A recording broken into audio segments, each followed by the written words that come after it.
Welcome back to Flipping Dreams. I'm Heather Renee May, and I'm your host. And y'all, this week's discussion is delicious, and I hope you enjoy nibbling on each morsel of wisdom that I get to share with Colleen from the podcast Hot Flashes and Cool Topics. We talk about following passions, perfectionism, supporting each other through intimidating leaps of faith, paying it forward, and how we shouldn't worry about other people's opinions, and that midlife is really the best kept secret. And the good news is, as we get older, we care less. Let's just dive right into this talk. I hope you enjoy it, and thank you again for listening to Flipping Dreams. No worries. Well, hello, and welcome to Flipping Dreams podcast. Thanks for having me. Oh, yeah, first of all, I've been really enjoying your podcast, particularly like the episodes that are like, you can eat more and work out less. That probably I know, wasn't the isn't take that home, the best? but As soon as I saw that, I was like, I need to get her on the show. yes, yes. That one was great. The fancy free one, it's funny. I do ridiculous things all the time, but it's hard for me to always remember those things. And so it was great, like jogged my memory. I was like, oh, that's right. There's the time I ran into the subway pole on the subway when it wasn't moving. That's a good one. You should Yeah. really get in touch with Joanne because that's a good one. She would Oh, definitely. it was She's so classic. sweet. The people's faces when I knocked myself out, basically. They just were sitting there listening. All of a sudden, this woman just like zoom. And then, yeah, they just looked at me like I was just the saddest person in the world. And of course, I just started laughing because I realized how ridiculous that was, what just happened. Like, anyway, I had a But huge, sometimes you just have to laugh. And that's yeah, why I love the podcast because it's called Fancy Free. And you lower she says you lower the bar for everyone else so that they don't feel so embarrassed and overwhelmed. So it was fun yes. to do the show. And we all need that for sure. Um, Very cool. But let's talk about your podcast and your journey. So, as a little bit of your background is that you started off as an attorney and Yes, I now did. you do a podcast about hot flashes and cool topics. So, I'd like to know how you went from You one mean to, how did I get from one to the other? yeah. Um, it's an interesting tale. Actually, I started when I was in college. I was studying psychology, and I knew I had to have a profession. And I didn't, it's sad to say, but I didn't want to spend all those years in a PhD program. So my boyfriend at the time, now my husband, and he wanted to go to law school. So I was like, okay, I'll go to law school. And I think probably 5 minutes into it, I was like, this was a not good choice. You know Oh, what I mean? no. But when you're 20 and you're not confident in your decision-making process, you're like, okay, maybe this will get better. And so I went through law school. I worked for a large law firm, never really got that moment that people say, I have such a passion for what I do. I love what I do. Mm. And so I did it for several years. And then I got pregnant with my first daughter. I have two daughters. And I stayed home with them. But when it came time to go back to work, I just knew in my heart that the law wasn't for me. I had been practicing on and off while they were little, working with my husband and his firm and doing different things. And, it was great, but it just wasn't my great. It wasn't for me. So I started thinking, okay, it's my 30s. I have absolutely no idea what I want to do. And I think that is for a lot of women. And so I said, well, if I don't know what I want to do, I do know what I don't want to do. Let's start there and work my way back. Smart. And I said, Yeah. yeah, it really is. So I said, why don't I start exercising? People at the time were like, it'll clear your mind. You'll get an idea of what you want to do. And so a studio opened up by my home that taught Pilates. And I said, okay, let me start taking that. And I didn't have a lot of time. I was a mom. I was working part-time at my husband's firm, helping him out. And I realized very quickly that I loved it. I loved what Pilates did for my body. I loved the mentality of what it was for, the connection to your breath and your body and your mind. And so I started, as I normally do, become obsessive about something. And I started saying, wait, this could be a career. So I went to Pilates school, which I've Now, told the story. which one did you do? Because I also did it I Pilates. did Power Pilates. Okay. Okay. It was out of New York City, and then Okay. they had a studio in Florida where I lived at the time. Okay. It took me about 9 months to get through the program, and then I had to do, you have to do these 600 hours. So I worked for Power for a while, and I was working at studios, and I loved it. I was getting to use my psychology um, from college because so many women go in there, and men. I taught both, Hmm. and say I have an hour here, but they kind of want to get the exercise and some of their mental stress off at the same time. So you're working in tandem between mind and body for a lot of your clients. And I Sure. loved it. And I taught for about 15 years. And then we moved to Nashville. Hmm. And the scene is very different. I've been teaching from home for many years. I wasn't quite getting the same satisfaction. And I'm a believer of it's never too late. If you want to do something else, go for it. Which is definitely what Flipping Dreams is all about. So, yeah. Good. Okay. See, there Yeah. you go. I really, as long as you're willing to put the work into something and get creative, because by no means do I say, okay, just quit your job and start something new. No, a lot of times it's a transitional time where maybe you're working a full-time job and at night you're doing the things that you want to do to get to that goal.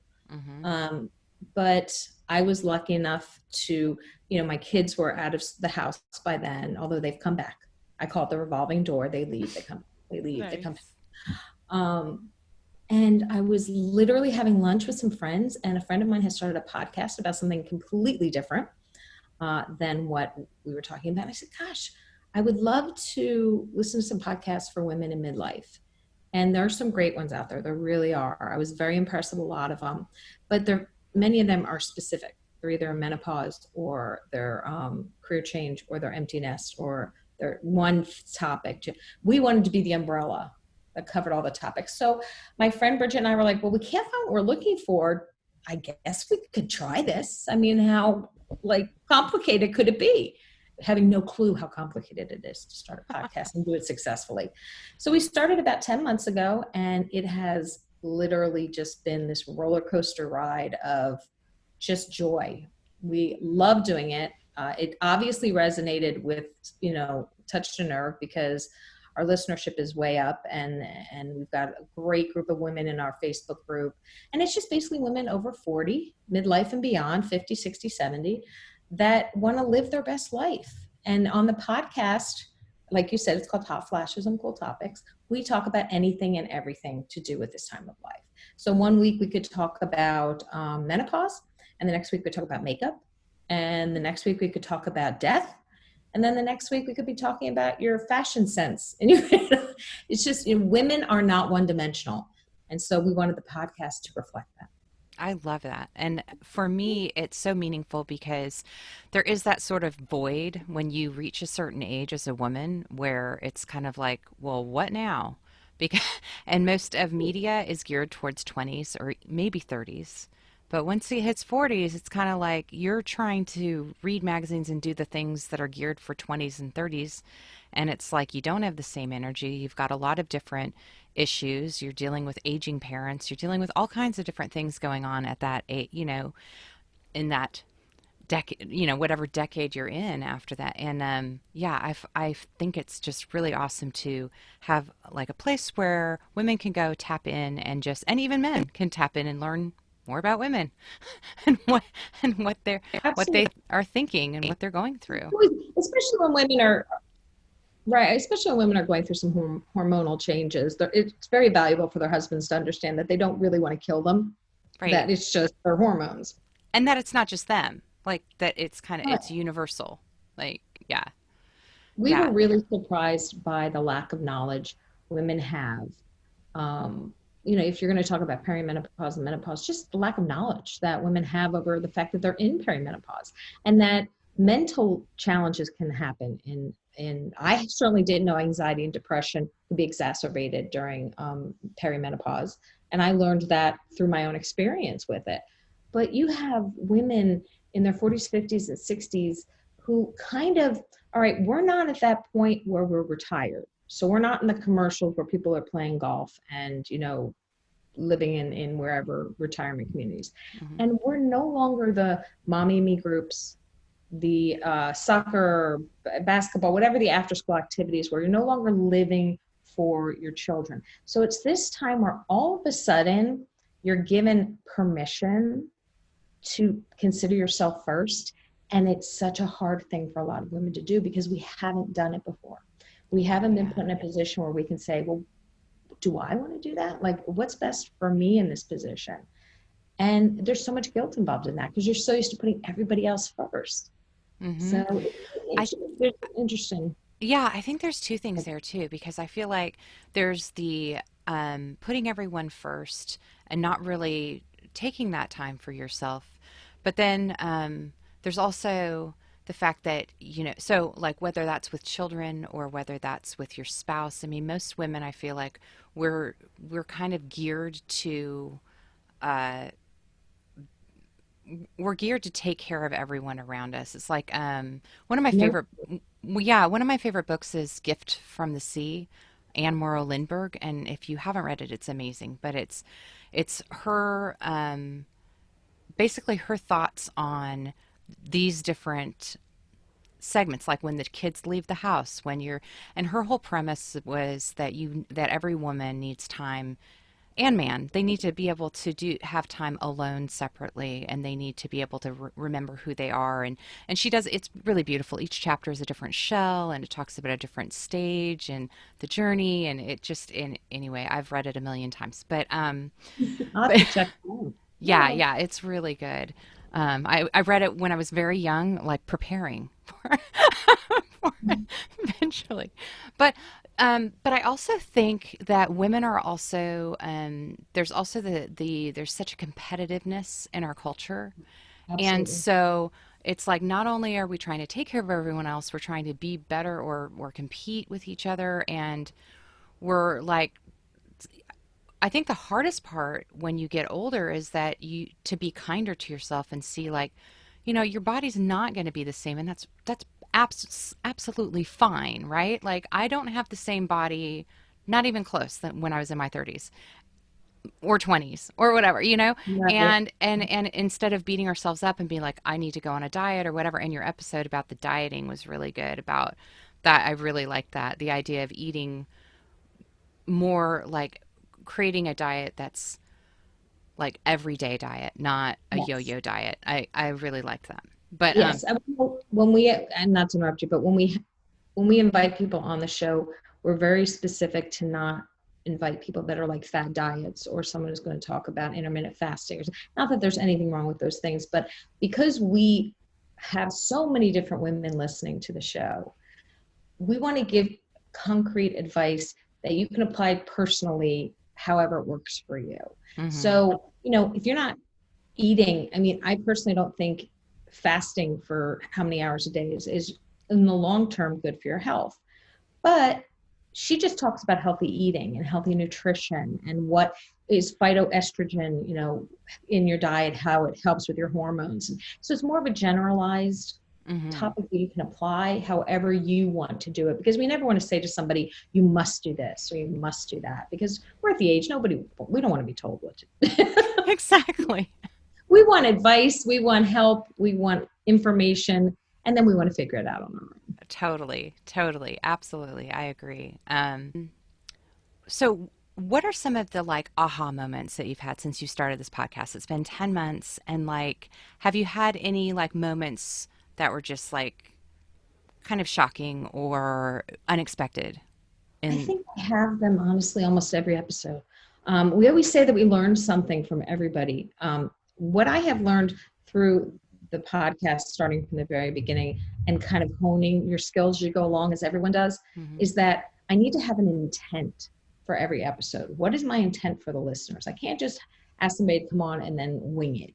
For Mhm. me, I have to have an intent, and that way I know we're taking away something. And since I've done that over the last maybe 4 or 5 months, I've had many more aha moments.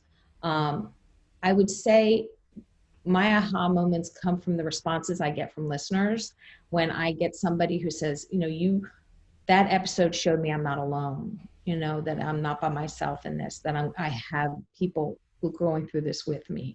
Or I actually recently did an episode with my daughter who suffered from a very severe eating disorder when she was a teenager. She's now in her 20s and in recovery. And it was a difficult episode for me to do because I kind of followed her lead a lot of times when she was sick and didn't discuss it when she didn't want it discussed. And she brought it up to me, Mom, you have a platform now. I think it'd be a really good idea for us to talk about this and how it affects a mom and how it affects a daughter. And I let her lead the way. And I was just having one aha moment after the other going, look at her. Like, I can't even believe that she's handling this and controlling the conversation.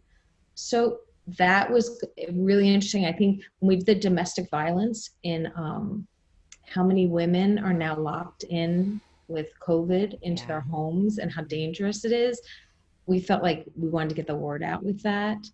As far as aha moments for me personally, I think they come from just simple sentences women will say during the interview, like, give yourself some grace, or because you're so hard on yourself. You're just, and I am one of those people who are perfectionists, and it's okay not to be a perfectionist. It's those simple concepts that you take for granted, but sometimes you'll hear them and it resonates. Sometimes you could hear it 10 times, it won't click. Then all of a sudden you hear something and you're like, oh, that you're right, that is me. So finding your passion. A lot of women who have changed careers and followed a passion, gosh, if other women could hear that, I hope that resonates with them. Because just because you're 50, 55, 40, 70, and you still have a lot of life left to live, and it's on your terms. Oh, absolutely.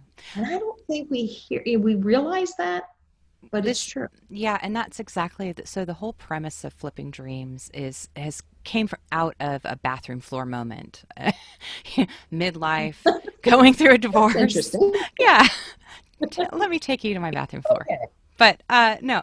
And but it was this whole idea actually is a book that I've been working on, but then I kind of turned it into this podcast where it's this idea that I've had like a million careers, and everyone always comes up to me and they're like, "Oh, you constantly reinvent yourself, and it's amazing." And I'm like, "Yeah, but you weren't there. Like, you don't know how hard it is. Like, it is not. But what it is that makes me different, because anyone can do it. It's just that I flexed that muscle over and over. So it might be a little bit easier for me to take that risk. It might be a little bit easier for me to like go ahead and jump, go ahead and try the things, whatever, go ahead and pivot because I've pivoted so many times. I've kind of like something I'm kind of used to, and so that kind of turned into this idea. The more I talk to people, the thing that I'm most passionate about is I can't stand when people are defeated. Like when they're just defeated in life, that is something that just drives it just inside. I just want to change that for them. Like I want to inspire and be that light to remind people that it is never too late. You literally can do anything that you really want to. I'm not saying it's going to be easy, but you can do it. And and for me it was like, I went to school later. I got my bachelor's when I was like mid 30s. I became a software engineer in my 40s, not having a background in tech. Yeah. I was a ballet dancer. That was my first career. So like, I was making a lot of shifts that were really not traditional. And if I can do it, anyone can do it. And so the whole idea is like, I'm bringing people on the show that reinforce that maybe it's through they did a podcast or they changed their career or they changed a lifestyle or whatever it is, just to try to pique curiosity in other people and show them that they're not alone. There's a lot of people doing this and that they have that support and that community to make it happen. And so that's I think it's a great premise, and I think it's one that it's very overwhelming for people to think that they have to leave, because even if they don't like particularly the career they're in, it's safety, it's comfort. They know what to expect every day. So taking that leap of faith can be absolutely terrifying. And when there are others telling you, why would you do that? Like for example, for me, when I was going to leave the practice of law and then became a Pilates instructor, even to this day, when I tell people I did that, I get why would you do that? And I think it's really important for men or women to realize that what other people think of you is their business. It's none of Mm-hmm. your business. Mm-hmm. It doesn't matter. It doesn't affect you. And I think as we get older, that's a gift that we receive, that we really care less about, number one, what other people think, and number two, what people consider failures, because they're not failures. They're just life experiences. But if you tell your 20 something self that, it doesn't resonate. It doesn't last. No.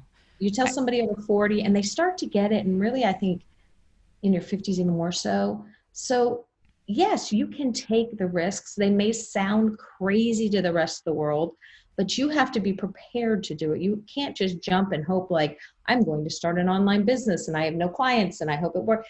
You have to be realistic about it too. If your income is necessary for a certain, period of time, start small and do things at night, do things on the weekend, learn your craft, do the work, and it slowly will happen for you. It's just everybody's path is so different oh, that to judge someone totally. else's path is just it's a waste of And energy. And I think you going back to this idea of judging too, because we're in such a comparison culture. I mean, it's just so, it's just so toxic.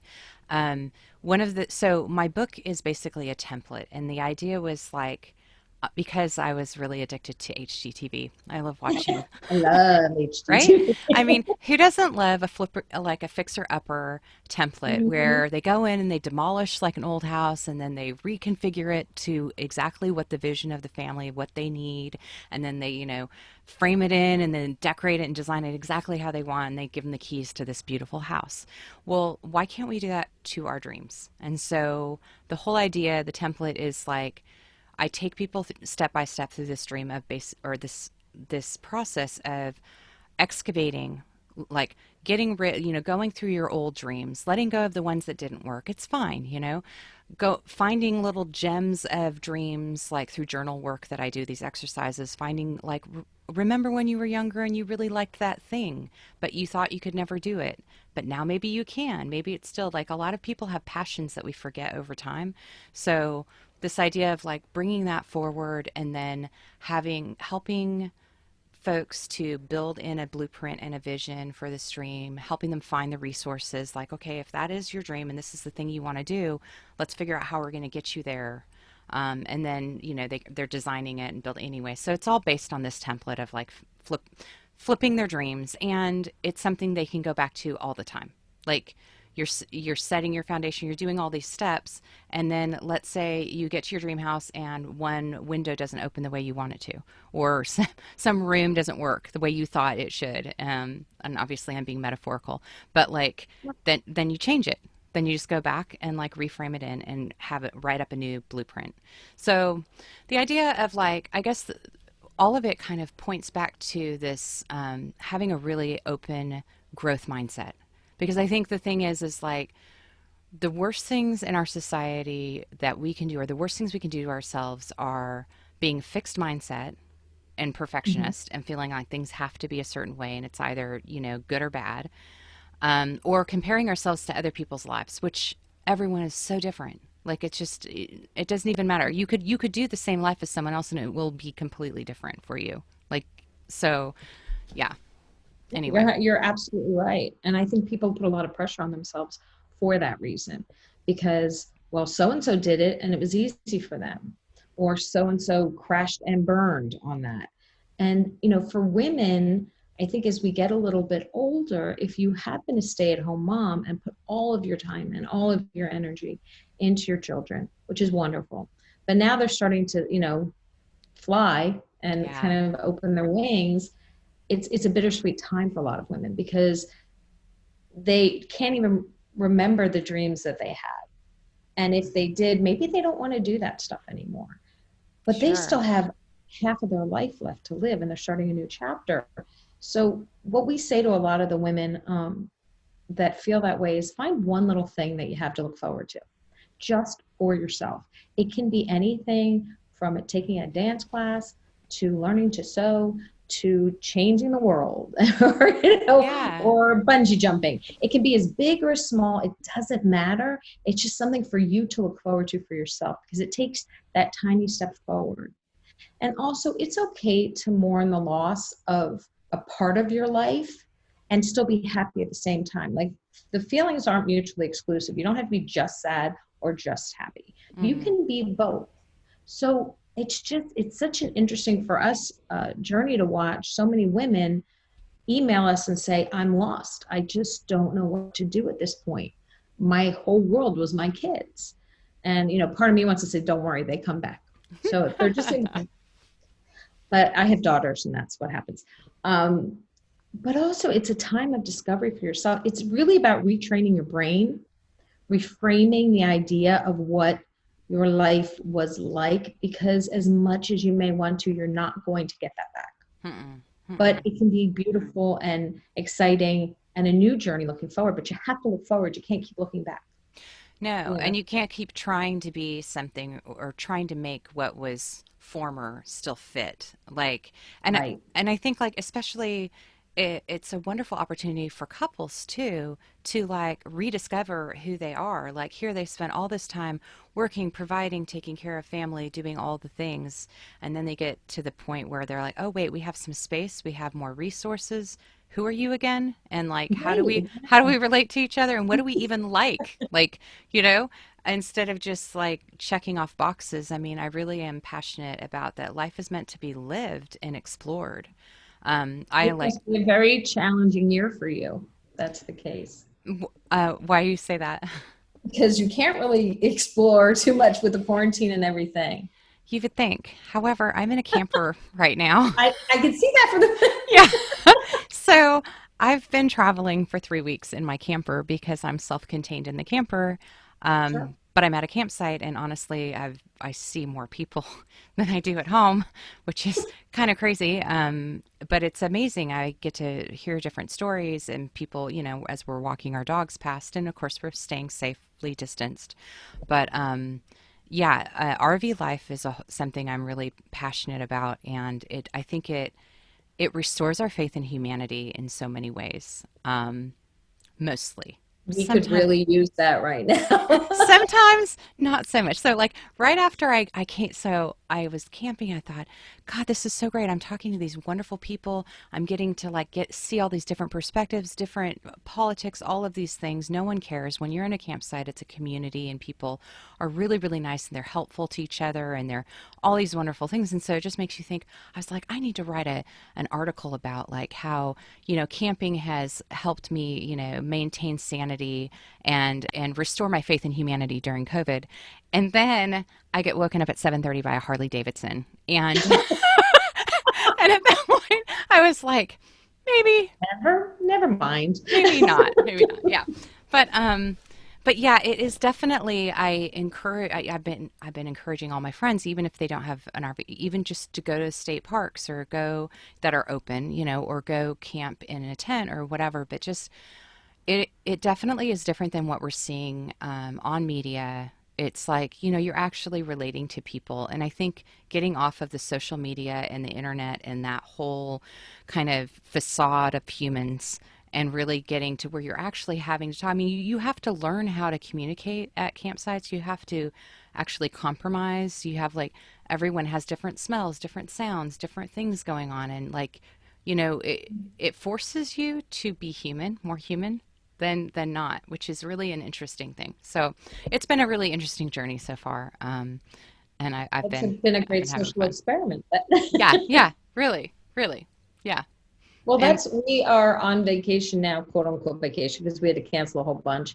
And we've literally rented a house at the edge of a cliff. And we have views that are amazing of all of these mountains. And we've mm, been here for a week and we basically socially isolated. It's just been nice time to play games with our kids. And I mean, we have grown adults, so, Scrabble's a big thing. And just spend time together. So it's been a pleasure. You can make the best of a situation if yeah, you get creative. And yeah, it's hard to get creative sometimes. it is for sure. I mean, I always say where there's obstacle, there's opportunity, but also it does get, it is tough. It is frustrating not being able to do the things you want to do. I was supposed to see my family this year, which is why I bought this camper trailer was to see my family and spend more time with them in the Northwest. And now they're like, we'll see you in spring. I'm like, what? So I own a camper. I know, but they're just too nervous. I mean, between the violence and everything going on up there in Washington, they're just not. And I don't want to stress them out more. I mean, that's not the point. I want to, anyway. Right. So in the meantime, I'm just visiting other people's families. No, I'm kidding. But I'm just You're just visiting random people. I'm just You're rolling up. I just roll up. Hey, what's up? Yeah. Um, you stay in your driveway. yeah. Yeah. So it's definitely, it is, there are a lot of challenges and everyone has a different degree. I mean, everyone's experience right now is dramatically different, but um, I do, part of why I started the podcast during this time was the idea of just trying to elevate and help people focus on some positive things. Because if you want to find the negative, you can find it, like in anything. But training ourselves to try to say, well, this sucks, but there's this one thing that's good. And let's focus on that and do the best we can. I feel like, yeah. It's Anyway. easier to find the negative a lot of times. It's Oh, just yeah. easier. It's closer to find. So you really have to try to, again, reframe your brain into looking for the positive. And that's a hard thing to do, especially It at this time. is. It is because we are a fear-based society and our ego is like it breeds off of fear. So, Mhm. it's like it's much easier for us to be afraid and be like, well, we're just going to hide from everyone and live in a bubble and not talk to anyone and everything sucks and people suck and life sucks and the world sucks. It's all going, I mean, it's real easy Right. to go down that rabbit hole. Um, and that's why it is hard to step out of that comfort zone and into unknown areas. But there's such a great reward. One of my early guests was Mary Latham, and she drove her. So her mom passed away from cancer, and in her honor, she drove her Subaru across 50 states, collecting stories of good Hmm. from people. Like they would give their stories of good, random good things that had happened. And then she's going to put it in a book and donate it to hospital waiting rooms for people who have to sit in waiting rooms. And Beautiful thought. yeah. And so some of these stories, I mean, it was such a great reminder of like, it doesn't have to be some big thing. Like some of them were just like really, really random, small little acts of kindness that would change someone's day, change someone like, and they're still remembering these stories years later. So Mhm. I love that idea again of like just looking for the good, trying to find the good in whatever it is. Um, And also what you said, that it doesn't have to be monumental. no, It could be very small baby steps. And, you know, for us in midlife, we talk a lot about it. It's not necessarily um, grandiose acts of whatever. It's just paying it forward a little bit each time. It's finding the joy. I mean, when we, like I said before, when we get an email or a message from someone saying, "Thank you so much for that podcast. I really learned a lot. It made me feel less alone." That for us is more than any numbers and anything else could say to us, like we're making a difference. So if you can make a difference if you can volunteer in one group, if you can make the difference in one person's life, I think there's more of a value to it as you get older. You just appreciate it more. yeah, um, I have found that with people, and there's just such fear over trying things now because you don't know, that you can't guarantee the outcome. Well, there is no guarantees in any outcome. mm-mm, And I understand that as you're younger, you have mortgages and well, everybody has mortgages, but kids and it's hard to take those risks because if it doesn't work, it's a lot more of a damage. So embrace it as you get older. That freedom, we always call it the freedoms that you earn in your 40s and 50s and mm-hmm, 60s. They are freedoms, yeah, and you have earned them. So enjoy them.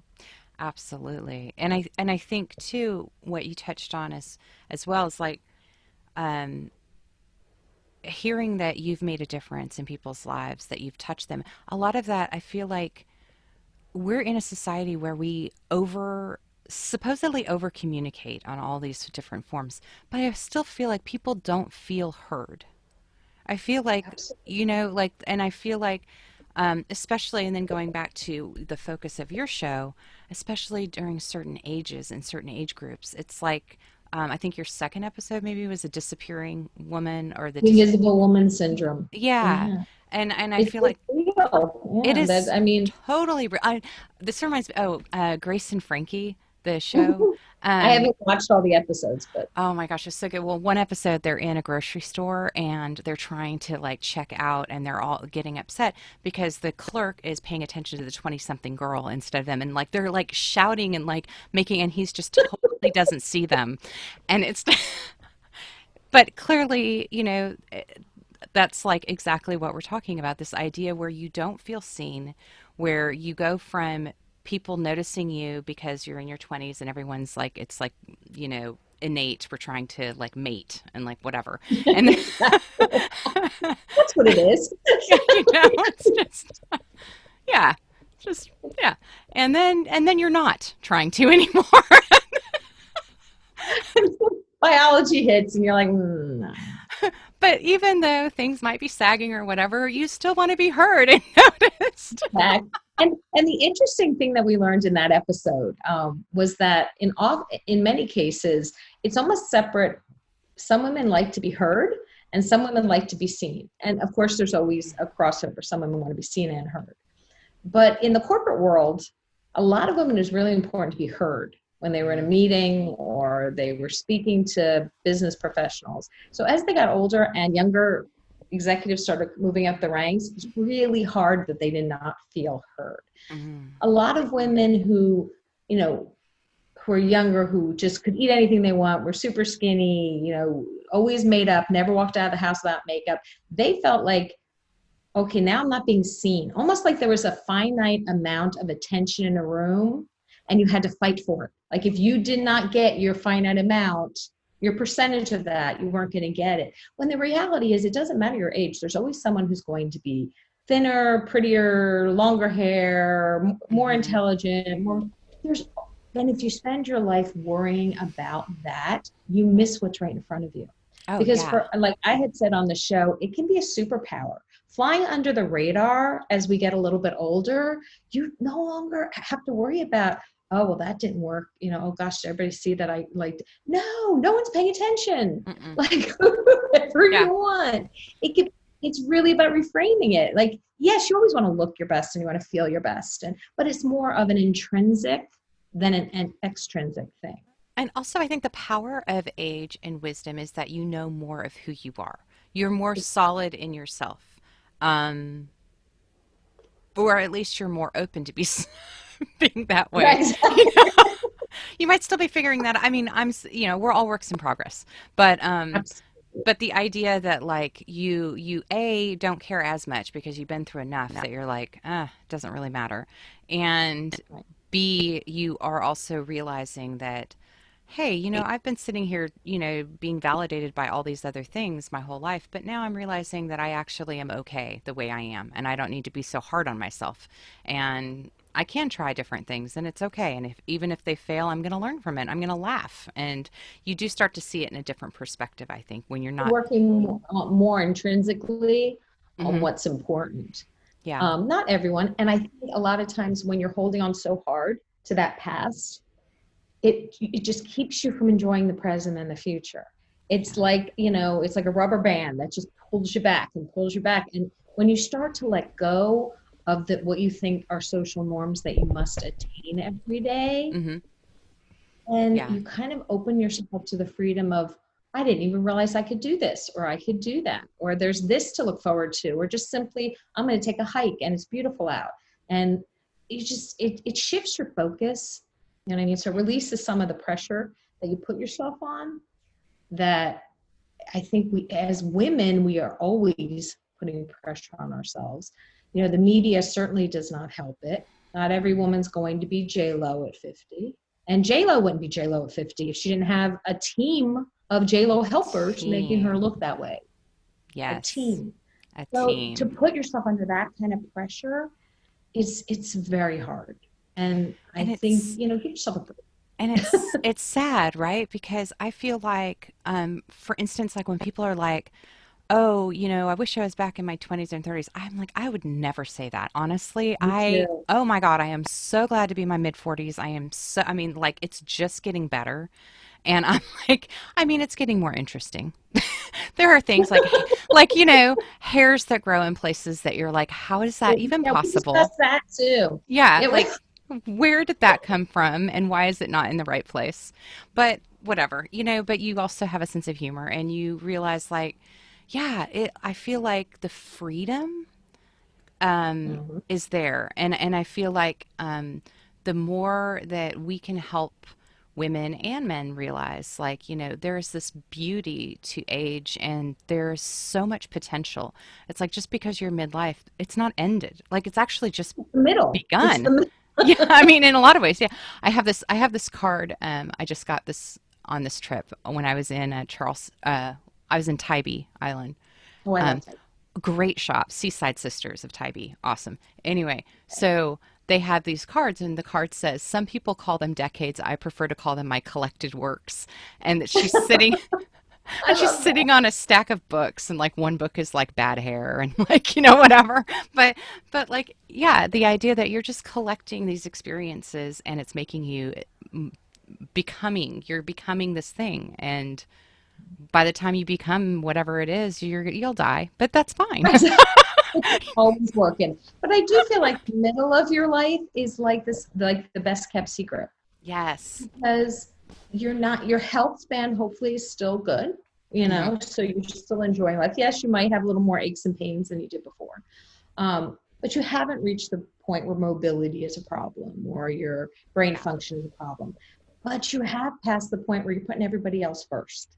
So it's like this Hmm. best kept secret. Before COVID hit, my husband and I were traveling and enjoying each other, dating each other again. I mean, I started dating my husband in high school, so we've been together forever. That's amazing. Congratulations, by the way. Thank you. That's Thank you. But awesome. it's work. Yeah. It's work, Hmm. Um, and so, we were dating again and, we were binge watching shows we like now. And you just have to find that little spot of light in what can be a very dark time if you're always looking behind you. I Hmm. know my kids no longer need me. My, house isn't full anymore. Yes, all those things are something to be sad and accept those feelings and let them fall through. But also, wow, I get to like silly things. When my kids left for college, I stopped setting an alarm clock. I was like, I'm going to give this to myself. Okay. I've been spending the last 20 years or more either an alarm clock. Oh, I'm sorry. Sorry Speaking of about that. alarm. No. Speaking of my daughter, oh my gosh. Okay, no, she doesn't. Okay, no, stop that. Sorry about that. My phone's on silent, but obviously it goes through my. Oh yeah, Um, all the devices. right, exactly. I apologize. I'm going to start that again. So one of the things that I gave myself when my daughters left for school was to turn the alarm off in the morning. Hmm. Simple little thing. But I had been setting that alarm when I was working as a lawyer, when I had toddlers, all through school. I got up with them until they left. And that was a gift I was going to give myself. That I just Hmm. was going to wake up when my body said it was time to wake up. And it was one of the best gifts I ever gave myself. Now I only set an alarm when I'm, when I have a flight or I have an appointment or a conference call or something like that. I love, and it's just like I go to bed going, oh, I do not have to get up at 6 o'clock, silly things Yes. like that. So you can find the good, even if it's something small, Hmm. it's just to find the good in it. It's, you have to kind of keep looking for it. And if it's not readily apparent, look a little deeper because it's there. Yeah, But because I think that if our culture is very much like we learn to get validated by our work, by our family, mhm, by our money, by our beauty. Like there's a lot of ways that we validate ourselves, and they're not always all healthy. And I think that when you start to get a little bit older, you start to realize and challenge some of that. And I think that there's like a lot of I hope that people know that there's a lot of people out there that don't need to be validated by those things. Like there is another way to do it. Like you can love your family and you can want the absolute best for them and be available to them, but you can also love yourself and have freedom to do the things you need to do. Or you can, just because your job changes, that's not your identity. You're still a really awesome person. It just is a situation, and you can go to the next thing. It's an opportunity to figure out, well, what else can I do? What maybe I want to do something different that I'm going to like even more. So, like these ideas that like I think it's just been so pervasive in our culture that that's how people validate themselves. And so when things change or end, it's kind of catastrophic, and it doesn't need to be. Like, I feel Right. like, it really, we can evolve together. And I think having more people with voices that are, challenging themselves and challenging other people, like, that it's not so horrible. It's, yeah, it kind of sucks and it's a change and you need to grieve and you need to go through the process. But look to, there could be this really great opportunity to discover Forward. more. Yeah, discover more about yourself, discover something unknown. We're so afraid of what's unknown, but what if what's unknown is this like amazing, huge rainbow of like stuff that like, No, that you would, exactly. you know, unknown is Or it's not always just like bad. right, or that you just enjoy getting up and drinking your cup of tea and watching Good Morning America. It could be anything that Anything. brings you joy. But if transitions are always going to be there, whether you're 20 or 30, from birth, you're transitioning. And if you have a challenge with transition, which a lot of people do, it would be really beneficial for people to try to find ways to work on accepting change, because it's not always easy, but it's always going to be there. Change Hmm. is just, it's a constant. Hmm. And it's so hard for some people that, as you said with flipping dreams, if you can kind of create a template for what you'd like to see this change come to fruition, then it might be a little less overwhelming to you and it might not be as traumatic. Yeah, I think part of it for me, especially, and I write all of this from experience, because not because I have it figured out, but because I actually need to do these things to be able to cope through my own changes. So, like, there's a tremendous amount of anxiety hitching up a trailer by myself and driving to places I've never been, and sometimes I they're give you credit for that. eh, That's yeah, sometimes it's not, I had one stop, one campground this trip that I actually had to rehitch and leave because I had this skeevy gut feeling of like, I don't feel safe. And anyway, heard the if you listen deliverance. to your intuition, which is good. Yeah, well, I mean, I was like hearing the deliverance music and did it anything? Anyway, so I had, They are never going to find me. and there was no cell service. Like I literally was just like, I'm out of here. Not today. That's Not today, yes. And so, and that was anyway. So there definitely is a lot of anxiety that I have. And so some of the things that help me when I kind of get stuck in like, well, what the heck am I doing? Why, this is a lot of work. It's scary every time there's different people. Maybe I don't want to talk to them. Maybe I do. I don't know. And I kind of sit down. I actually have, well, I have a journal like this one. This is my podcast journal, but I have another journal where I will write my vision out. Like, and I'll do this sometimes if I need to, sometimes weekly, monthly, whenever I start to feel overwhelmed and like scared and freaked out and like feeling defeat, like I don't think this is going to work. Then I sit down and I go, okay, what was your original goal? Let, let's paint the picture. What was the picture in your mind that you are going for? And let's redraw that again. And let's like paint it out and remember what those things are. And maybe you need to make a change or maybe you don't. But like if this isn't jiving with that vision, then do a little pivot or make an adjustment. But it helps for me to have that kind of anchor of like um, just an image or a vision of like, oh yeah, this is the life that I'm going. This is what I'm trying to do, versus being stuck in the middle. Sometimes when you're stuck in the weeds of the thing, it can be really overwhelming. And of course life is tough. Like there's definitely you things can't to be. cite this for the trees. It's just Yeah, yeah. So sometimes having that part of the process of like pulling out and being like, oh yeah, that's right. You were really excited about this 2 months ago. You might not feel that way right now. Like, or I'll go back and kind of read a taking journal. your control back. It's Yeah. taking control back of a situation and Mm-hmm. not feeling so overwhelmed. I think that makes a lot of sense. And Mm-hmm. I think it's very helpful. A lot of women journal, a lot of men journal. Just kind of get your thoughts down on paper. And I think the power those thoughts have over your head kind of lessen Oh. when you put them down on paper.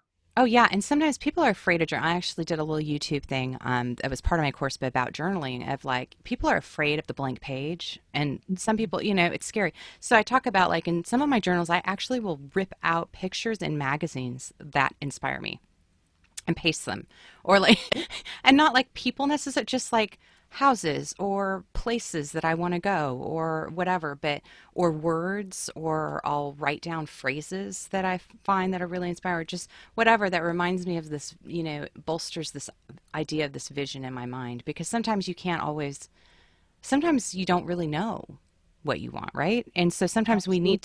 we need to look to other people to get inspired. We don't need to live their lives, but we can be like, "Oh, well, but I like that color pink, so I'm going to grab that and I'm going to put that on my palette, or whatever it is." But Well, like, sometimes it's about not reinventing the wheel.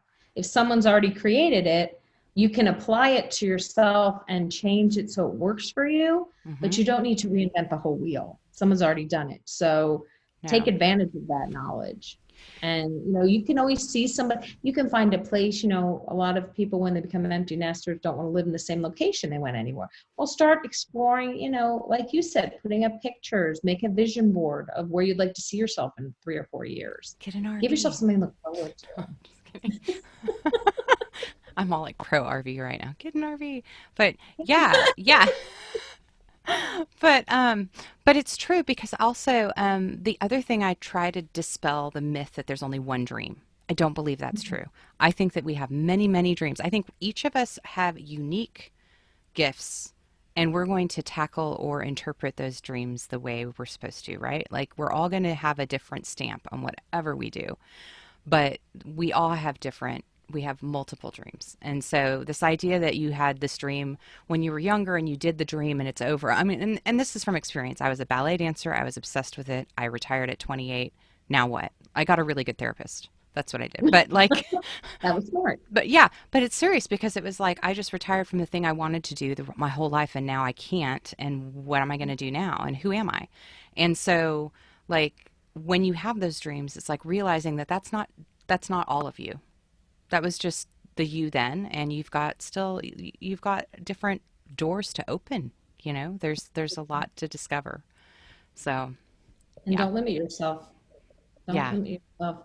Because as long as you're willing to put the work in and time, because sometimes it's not instant gratification, then you go for it. The other thing I wanted to ask you about, Bridget, because I feel like a theme that has come up as I'm having these discussions with other people in the podcast is that community is so important, right? The people who are around you will help you or hurt you. So you have to be really careful of like who you're sharing your dreams with and who you're partnering with in life to like hold you accountable and support you when it gets tough, when you get discouraged, or celebrate with you when it's awesome.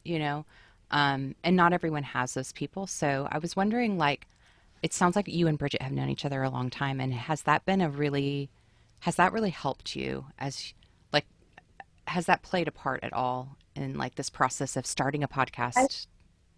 I think because both of us were completely clueless as to what we were doing for a podcast, that really helped. Bridget and I have been friends for about 5 years, and we both moved into our neighborhood around the same time. We're both becoming empty nesters. So we have a lot in common that way, but we were totally opposite in our upbringing. She was born in a small town in Kentucky.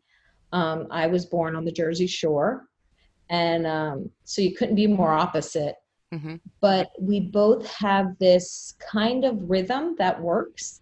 I'm a workaholic and I'm 24/7 thinking of ideas and she humors me. Like I've been set boundaries. I can't text before 6 a.m. because she wants sleep. Nice. But she supports all of that. And Yeah. she's there for whenever I say we're going to do this crazy idea, she's like, all right, let's go for it. Let's do it.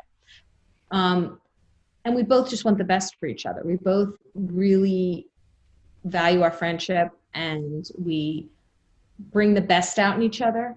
Mm-hmm. So I think that has been a benefit. I don't know that I could do a podcast by myself for me, because I think the fact that we're so different, the chemistry works really well. She'll ask questions I don't think of, I'll ask questions she doesn't think of. Um, and that helps. So I always think different opinions working off each other is really a good thing. Uh, we really just jive really well on the podcast. So it's been a blessing and it's been a bonus. Hmm. But as far as learning this stuff, I certainly didn't pick someone who was an expert in it, and she did not pick somebody who was an expert either. We really kind of learned as we went. Like I would learn, she was learn Pinterest. I would learn Facebook editing the podcast and how to make a website, all that stuff. And some people in their 50s would say, "Why would I want to do that?" Well, why not? If you want to reach a goal, you've got to be able to kind of be malleable to learn new things. And that's not an age thing. That's just being stubborn. Yeah, Times. I think we have this thing where we think are going to get to a certain age and we're going to know all the things, and that's going to prove to everyone that we're wise and we don't need to learn anymore. Like we've checked that box, and I feel like what a shame, because I really think learning should be built in each and every day. I want to be shocked by something every day, Every time, yeah. or learn something, because it forces me out of, and I absolutely am. I don't call it stubborn. I just call it like I'm right, but like whatever, semantic. It's not But the same you thing. know, but I definitely struggle against that internally sometimes when I'm like, oh, I don't want to do that. I already know how to do this. Or I don't need to know how to do that. And then I'm like, Heather, you do. Right. And And that's really getting beyond yourself. It's like, okay, I got to get yeah. past my own self. Because I'll say, how hard can this be? And I'll watch someone much younger do it in 10 minutes, and it takes me an hour and a half. Oh, And I learning to got it done. learning to code. Oh my gosh. Can Oh, I just tell forget. you? Like people are like I mean, I'm really really proud that I work for Stitch Fix. I work for this great company and I've been there almost 3 years, and they still like me, and I apparently am doing my work.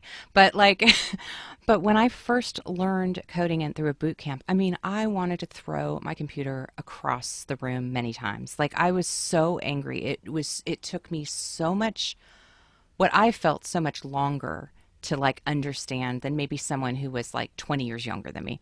Right. And but the thing is, that's where you just have to have the patience and the kindness with yourself, because everything is hard when you first start it. I'll remember one of my first fiddle instructors, Al Berard, he's passed away, but one of the things he would say is like, Heather, every single song is hard. No one is advanced or intermediate or advanced. Don't think about that. He was like, just take it note for note, each note one at a time, and then the song will happen. And it's so true. Like if you kind of look at the big picture and you're like, there's no way I'm going to get there. But if you just start with the little chunks, whatever it is, eventually you're going to look back and be like, oh, wait, I did it. you know? I don't want to do it again, but I did Yeah, it. exactly. I would never, I'd be like, what are you thinking?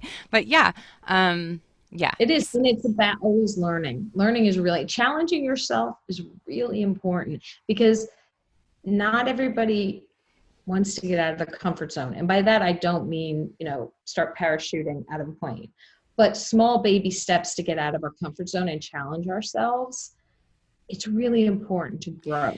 Even just like watching a show that you wouldn't normally watch, like a Right. documentary when you're normally into fiction or something, or reading a book on something that you don't know anything about, learning about Bitcoin. I have a friend who's completely obsessed with cryptocurrency. And because his passion is so infectious, I've actually downloaded YouTube talks. I've downloaded like books on this. It's not something that I'm hugely passionate about, but it's something I should know about because people talk about it, and I end up having conversations. And I feel like, well, why not know about it? At least enough to hold a conversation. And so like things like that, where if you start to look at the world as an opportunity to learn, there's so much. And every day I think when I wake up, I'm like, I don't have enough time to do all the things I want to do. I mean, I just don't. Like I agree. it's so wonderful and also frustrating because I feel like, oh, I want to do, and like, yeah. So yeah, you pick and choose your battles, but I think I think that, as you get older, you do. hmm? Go ahead. Oh, I'm sorry. Go No, I ahead. was going to say, I do think you kind of, as you get older, you give yourself a little grace. Like for myself, past 8 o'clock, don't ask me to do anything at night. I'm not going to do it. It's just not going to happen. And before I would get frustrated with myself, and now I'm like, okay, it'll still be there at 6:30 in the morning. So give yourself a little grace. things will get done, but just keep moving forward as you And do it. and At your yeah, and trusting yourself, right? Like trusting that your body and you know what's good for you. And so Right. really listening to yourself rather than working against yourself, but like, oh, for sure, like 8 o'clock is wine time. That's Right. not, that's a, It is not time to ask me to do anything. It's just nope. nothing. Yeah, yeah, that's my, watch a really smutty show or like whatever time. It's like free time. I have a dog, so Dottie goes to bed Mhm. and that's mom time. So, yeah, I think that as the benefit of getting older is that you are able to, yeah, give yourself that grace and just trust yourself more and just know that it's all going to be okay. Like all the things will get Absolutely. done. And if they And don't, if they maybe, don't, yeah, right? Maybe they as long didn't. as you take your medication they tell you to take, it's not like you didn't take your Yes. insulin. It's Right. gonna happen. Right. That's a little different. But if the dishes are still in the sink tomorrow morning, it's okay. It's And if you okay. had said that to my 20-year-old self, I would have been like, no, there cannot be dishes in the sink. Oh, It's just yeah. silly things about giving yourself a little bit of grace and, I, listening to yourself. yeah. And like, again, it all goes back to this perfectionism that we have so instilled in us and passed down. And I think if there is another positive for COVID, it's that things aren't perfect and we're having to cope and adapt to an imperfect world right now and learn how to find joy in the little things and Absolutely. like just like having eggs at the store or whatever like Yeah, exactly. whatever. I Finding mean, some toilet paper a few months ago, that was like, woo, okay. yeah, yeah, I finally found like disinfectant wipes and I was like yay, like most Buy them. yeah, so exciting. So yeah, yeah, so did you have a chance? I don't know if you read my notes, but I usually do a quote of the week. And I don't know if you have a quote that inspires you or one that right now resonates with you particularly that you want to share. I actually love the quote. I heard it a couple years ago and it's stuck in my head. Not my circus, not my monkey. I do. I love that. That is great. Yes. And first time I heard it, I was like, what? But it's so true. It's just so true. And it just now, especially with everybody, who's calling me with problems or this person needs that, I'm like, not my circus, not my monkey. Have my own circus. And you know, Monkey. there's a level of responsibility that we don't have to take. Like, I mean, we're all Exactly. responsible people, Exactly. but you get to a certain point where you're like, yeah, I don't need to own that. Like, I can own this. I'm going to That own right, this. exactly. That That's is it. not part of my journey. Yeah. Yeah. So that would be my quote. And yes, it did read your notes, but that would be my quote of the day. Not my circus, not my monkey. Not my circus, not my I know. monkey. I'm sure people have these great like Socrates quotes, and I'm like, No, no, no. It's great. They're all different. It's really interesting. So I I should love it. post. Yeah. Okay, good. No, that's perfect. That's perfect. Yeah. You definitely need a sense of humor uh, Thank you. in life and just especially right now, a sense of Oh, humor, when you're staying in your house for months on end, right? Yeah. Yeah. I yes. mean, I don't know how folks do it. I don't know how, especially with the families and homeschooling and all the stuff that's going on. I just have so much respect for everyone right now. And yeah, um, I don't know. I mean, I have enough trouble with my. It's hard enough to whether to send her back. I can't imagine having elementary school or high school kids. yeah, I I can't. I talked to there was a lady I was doing laundry at a campsite a couple days ago, and she was talking about the issues with schools and with her kids and all the back and forth and everything. And I just thought, oh my gosh, I don't know, I would just give my kids a pile of books and be like, go, go to the forest, go read. I don't know what I'd do. It would be like,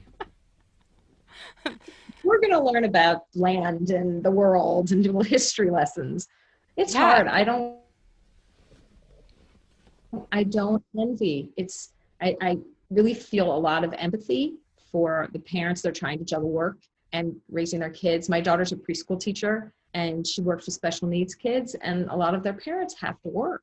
But a lot of these kids have pre-existing conditions like heart, diseases and different the neurological conditions aren't as affected that we know of. I shouldn't say definitely, we don't know. Mm-hmm. But these kids still have to come into school every day. And my daughter's so hyper aware of not exposing herself to anything because she doesn't want to bring it into the kids. Yeah. And teachers, oh my gosh, right now, I can't even imagine. I have friends that are teachers, and it just, I mean, schools already are underfunded. Mm-hmm. And so then to add on like all of these new procedures and like trying to figure out like how to keep everyone safe and just, oh man, talk about Crazy. grace. Yeah. I think that, we need to, it's all the more reason that when you see a teacher or someone in public service or, really anyone, just being kind and saying something nice and encouraging right now will change a lot of people's lives, even if it's just one person a day, just because people are under a lot of pressure and it's coming out in ways that aren't healthy. Very And strange ways, yeah, right? yeah, Very ugly ways too. So if you can show kindness, I agree with you. That is always the way. If you're not sure how to react, start with kindness and you're usually going to be all right. yeah. And it's interesting because most of the people that like, I learned this in the campsites, like you see them at first and it's kind of like people are kind of not sure of you, or they might like side and you think, ooh, they looked kind of angry.